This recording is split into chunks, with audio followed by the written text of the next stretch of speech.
Doctor साहब, अक्सर ये देखने में आता है कि जिन लोगों को नाक, कान या गले के मसाइल होते हैं उन्हें अक्सर सर में भी दर्द रहता है और कई मरीजों को चक्कर भी आते हैं काफ़ी। किस वजह से हो सकता है? कौन सी बीमारी की इलामत है अगर किसी को चक्कर आ रहे हो तो? अच्छा, एक तो ये नाक कान गले के मसाइल के साथ सर के या सर दर्द का रहना, मैं उस पर थोड़ा सा पहले कमेंट कर देता हूँ आपको।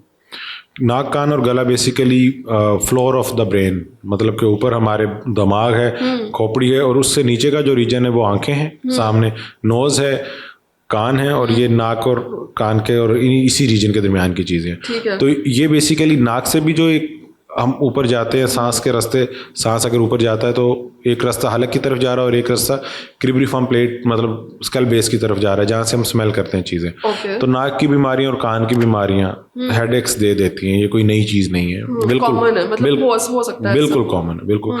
और वर्टिगो की आपने बात की जिसे चक्कर आना कहते हैं। अच्छा, कान के दो मेन फंक्शंस हैं, कान के 3 मेन हिस्से हैं, बाहर वाला, दरमियान वाला और अंदरूनी।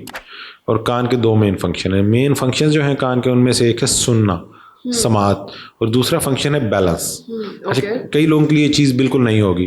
कान का जो बैलेंस है और समात का ऑर्गन जुड़ा हुआ है, इवन इनके इन दोनों की नसें भी आपस में जुड़ के दिमाग की तरफ जाती हैं। अच्छा। और ये कान के अंदरूनी हिस्से, तीसरे हिस्से में ये दोनों काम हो रहे हैं। सही, ठीक तो है। जो हमारा कान का बाहर वाला हिस्सा है वो आवाज़ की तरसील कान के दरमियानी हिस्से तक करता है। कान का दरमियानी हिस्सा उस आवाज़ को एम्पलीफाई करता है, उसको रिफाइन करता है, ऊंचा करता है, और इसको अंदरूनी हिस्से में भेज देता है। अंदरूनी हिस्से में एक तो इस आवाज़ को ब्रेन की तरफ भेजने के लिए इसको चेंज किया जा रहा है इलेक्ट्रिकल एक्टिविटी में, और साथ ही उसके 3 कैनाल्स पड़ी हुई हैं, 3 सेमी सर्कुलर आधी गोल कैनाल्स, जिनके अंदर फ्लूइड मूव करता है, और 3 राइट साइड पे हैं और 3 लेफ्ट साइड पे हैं। और ये इस तरह है कि राइट की कैनाल्स लेफ्ट साइड की कैनाल्स को काउंटर पार्ट कर रही हैं। ठीक है। मतलब अगर हम इनको प्रैक्टिकली देखें तो ये पूरा सर्कल बन जाता है। सही। अगर हम 3 डायमेंशन में देखें तो ये 3 डिफरेंट, एक दूसरे से राइट एंगल पे 90 के एंगल पे कैनाल्स हैं।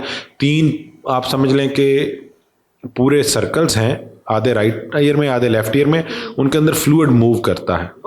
और ये इतनी प्यारी क्रिएशन है अल्लाह की सारी क्रिएशन ही प्यारी है।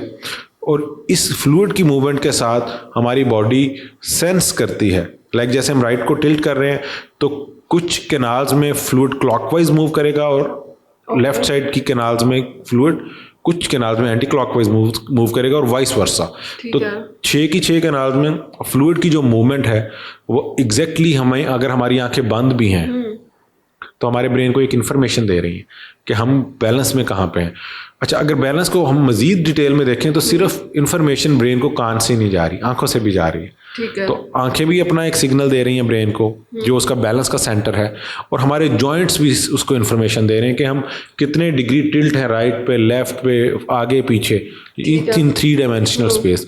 तो ये सारी जब इन्फॉर्मेशन ब्रेन इसे कोऑर्डिनेट करता है, और ये विद इन मिली सेकेंड्स करता है, मतलब कि इससे फास्ट कोई कंप्यूटर नहीं हो सकता है। तो वो अपने आप को करता है। और इसमें अगर डिस्क्रिपेंसी आ जाए, किसी वजह से फ्लूइड की मूवमेंट में कोई प्रॉब्लम आ जाए, आंखों के इन्फॉर्मेशन देने में कोई प्रॉब्लम आ जाए, या जॉइंट्स की तरफ से इन्फॉर्मेशन में प्रॉब्लम आ जाए, तो पेशेंट को इम्बैलेंस या वर्टिगो या चक्कर आना शुरू हो जाते हैं। अब इम्बैलेंस होना अलहदा से एक बहुत बड़ा टॉपिक है, और चक्कर आना अलहदा से एक बहुत बड़ा टॉपिक है। और दोनों जो ये टॉपिक्स हैं, ये कान नाक गला और न्यूरोलॉजी, यानी कि दिमागी जो मसाइल का इलाज करते हैं, स्पेशलिटी, उन दोनों की डोमेन में आते हैं। ज़्यादा दोनों से रिलेटेड है ये, दोनों से रिलेटेड। ज़्यादातर patient ear nose throat clinic में आता है, हम उसके कान का मुआयना करते हैं, ठीक है, उसको देखते हैं। अगर तो कान में कोई डिजीज़ है, कान की कोई भी डिजीज़ चक्कर कर सकती है। अच्छा।